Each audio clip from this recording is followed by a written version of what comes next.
नमस्कार स्टूडेंट्स, आपका अपने चैनल पे बहुत बहुत स्वागत और अभिनंदन है। प्यारे विद्यार्थियों, आज हम कर रहे हैं शेखावाटी मिशन और मिशन में हम इतिहास का पहला चैप्टर कर रहे हैं रूप में राष्ट्रवाद। आपके पास 4 बुक, इतिहास, राजनीति विज्ञान, आर्थिक समझ जो कि अर्थशास्त्र है, और एक है आपके पास भूगोल। सिलेबस में, बोर्ड क्लासों के सिलेबस में किसी प्रकार का कोई चेंज नहीं है। तो चलते हैं डायरेक्ट मुद्दे की ओर। आपके सभी डाउट और फैक्ट क्लियर होंगे। यूरोप में राष्ट्रवाद चैप्टर है, ये बहुत ही सरल है अगर ध्यानपूर्वक समझ लिया तो।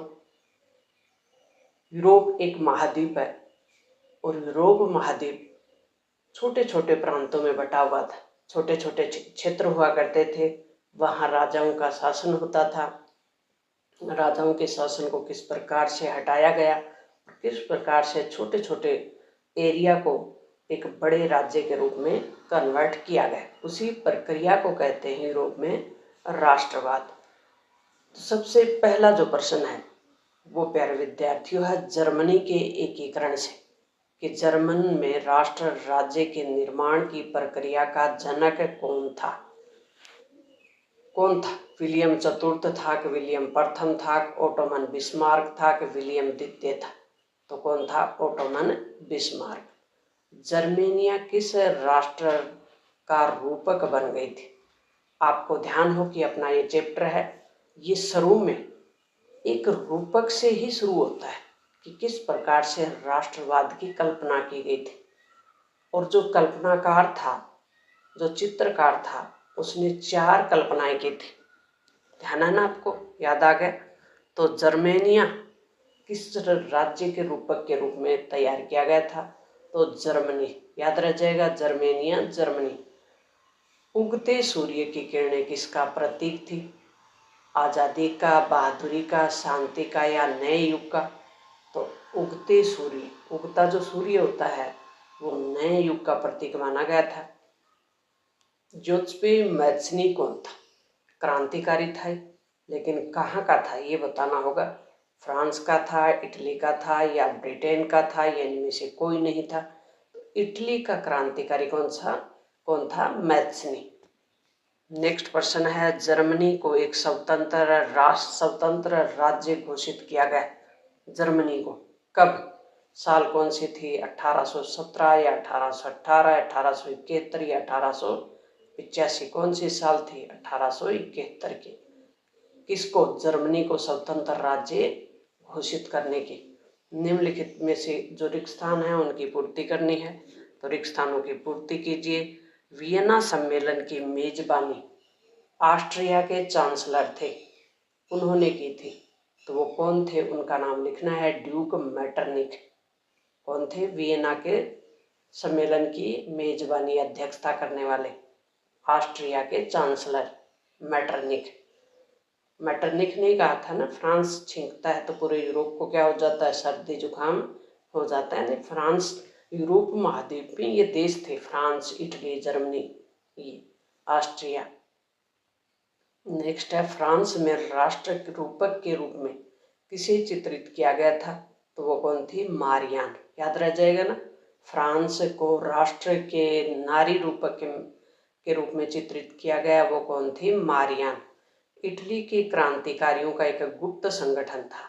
राष्ट्रवादी जब आंदोलन चल रहे थे तो उसमें इटली के क्रांतिकारियों ने एक गुप्त संगठन बनाया था, उसका क्या नाम था? कार्बोनेरी। कौन था? कार्बोनेरी। याद रह जाएगा। नेक्स्ट प्रश्न प्यारे विद्यार्थियों, वो है अपना पर्सा का मंत्री। पर्सा का प्रमुख मंत्री, पर्सा भी देश था, उसका प्रमुख मंत्री था, वो कौन था? Ottoman Bismarck.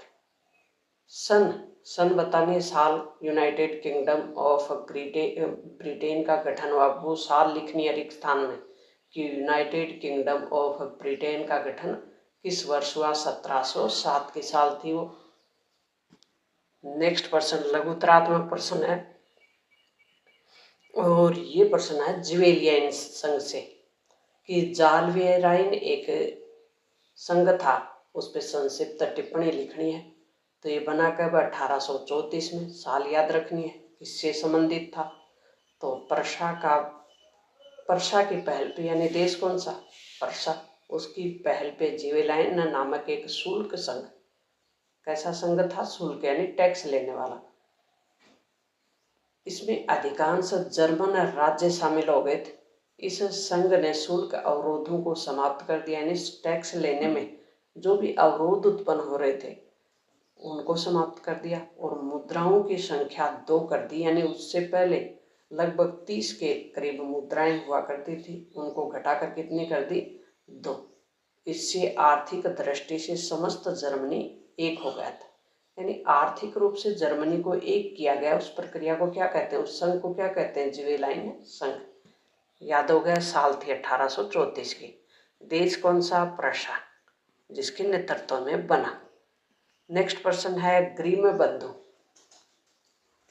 ग्रीम बंधु कौन थे? जिन्होंने जर्मन राष्ट्रीय भावनाओं को विकसित किया, विकास करने में योगदान दिया। तो ग्रीम बंधु बताएंगे सबसे पहले तो कौन थे? तो ग्रीम बंधु थे जैकब ग्रीम और वेलहेम ग्रीम। जर्मनी के निवासी थे। कहाँ के निवासी थे? जर्मनी के। उन्होंने अनेक पुरानी लोक कथाएं इकट्ठी करी, और उनका विश्वास था कि उन्होंने जो लोक कथाएं इकट्ठी की हैं वे बच्चों को और बड़ों को समान रूप से पसंद आएंगी। और बाद में दोनों भाइयों ने उदारवादी राजनीति अपना ली, यानी उदारवादी राजनीति में ये सक्रिय हो गए। तो ग्रीम बंधु क्या कर रहे थे? जो भी पुरानी लोक कथाएं थी ना, उनके माध्यम से बच्चों और बड़ों तक राष्ट्रवादी जो भावना थी वो पहुंचा रहे थे। वियना संधि के प्रमुख उद्देश्य क्या थे? साल 1815 की जब वियना संधि हुई, इसके उद्देश्य थे कि उन सभी बदलावों को खत्म करना जो नेपोलियन युद्धों के दौरान हुए थे। नेपोलियन कौन था? पढ़ा होगा अपने पाठ में। तो नेपोलियन ने जो भी बदलाव किए अपने युद्धों के दौरान, उनको खत्म करना। दूसरा, भविष्य में फ्रांस की सीमाओं के विस्तार को रोकना। फ्रांस अब ज़्यादा आगे नहीं बढ़े, अपनी सीमाओं का विस्तार ज़्यादा नहीं करे, उसको रोकना। नेपोलियन द्वारा बर्खास्त किए गए राजतंत्रों की बहाली करना। नेपोलियन ने जो राजतंत्र यानी राजाओं के शासन को बर्खास्त कर दिया था, उनकी पुनः बहाली करना। यूरोप में एक नई रूढ़िवादी व्यवस्था कायम करना। रूढ़िवाद क्या होता है? रूढ़िवाद होता है नहीं अपनी परंपराओं से जकड़े रहना, अपनी परंपराओं को या रीति रिवाजों को पकड़ के रखना, उनमें किसी प्रकार का बदलाव नहीं करना, उसे कहते हैं रूढ़िवाद। यह आ गया रूढ़िवाद। कि रूढ़िवाद क्या है? तो प्यारे विद्यार्थियों, Shekhawati mission very very most important, जो कि आपकी परीक्षा में आने वाले प्रश्नों की सीरीज है, वो विद आंसर की तैयारी की जाती है। और ये अगर आपने शुरू से ही पढ़ लिया तो आपको कोई नहीं रोक पाएगा कि आपका एक भी मार्क्स कटे। लेकिन आप परीक्षा के पास जाकर पढ़ोगे तो प्यारे विद्यार्थियों मुश्किल हो जाता है, क्योंकि समय है वो बहुत कीमती होता है। धीरे धीरे रे मना धीरे सब कुछ हो, तो धीरे धीरे पढ़ते हैं ना तो हम सहज रहते हैं, फिर टेंशन नहीं होती। तो अब सब कुछ याद हो रहा। देखो रूढ़िवाद क्या है?